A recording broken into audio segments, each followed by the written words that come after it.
আজ আমি আলোচনা করব ভারতবর্ষের সর্বোচ্চ আয়ের 5টি মুভি নিয়ে, তো ভিডিওটি শেষ পর্যন্ত দেখতে থাকুন।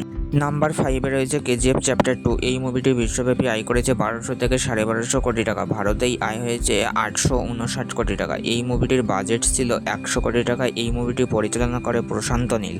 মুভিটি মুক্তি পায় 2022 সালে। নাম্বার 4-এ রয়েছে জুনিয়র এনটিআর ও রামচরণের অভিনীত RRR। মুভিটি বিশ্বব্যাপী আয় করেছে 1300 থেকে 1387 কোটি টাকা। ভারতেই আয় হয়েছে প্রায় 926। মুভিটির বাজেট ছিল 550 কোটি টাকা। এই মুভিটি পরিচালনা করে এস রাজামৌলি। 2022 সালে এই মুভিটি মুক্তি পায়।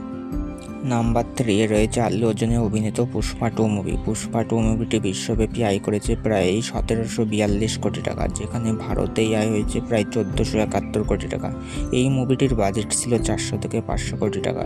এই মুভিটি পরিচালনা করেন সুকুমার। পুষ্পা 2 মুভিটি 2024 সালে মুক্তি পায়। নাম্বার 2-এ রয়েছে প্রভাসের অভিনীত বাহুবলী 2। এই মুভিটি বিশ্বব্যাপী আয় করেছে প্রায় 1810 কোটি টাকা। মুভিটির বাজেট ছিল 250 কোটি টাকা। এস রাজামৌলি এই মুভিটি পরিচালনা করেন। মুভিটি 2017 সালে মুক্তিপ্রাপ্ত হয়।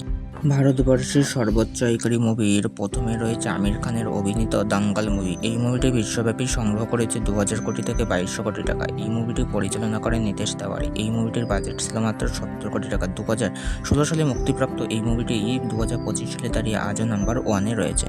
এই ছিল ভারতবর্ষের সর্বোচ্চ আয়ের 5টি মুভি। ভিডিওটি কেমন লেগেছে অবশ্যই কমেন্ট করে জানাবেন। আর হ্যাঁ, এই ভিডিওটি আমার প্রথম ভিডিও। যদি কোনো ভুল ত্রুটি হয়ে থাকে তাহলে ক্ষমা করে দেবেন।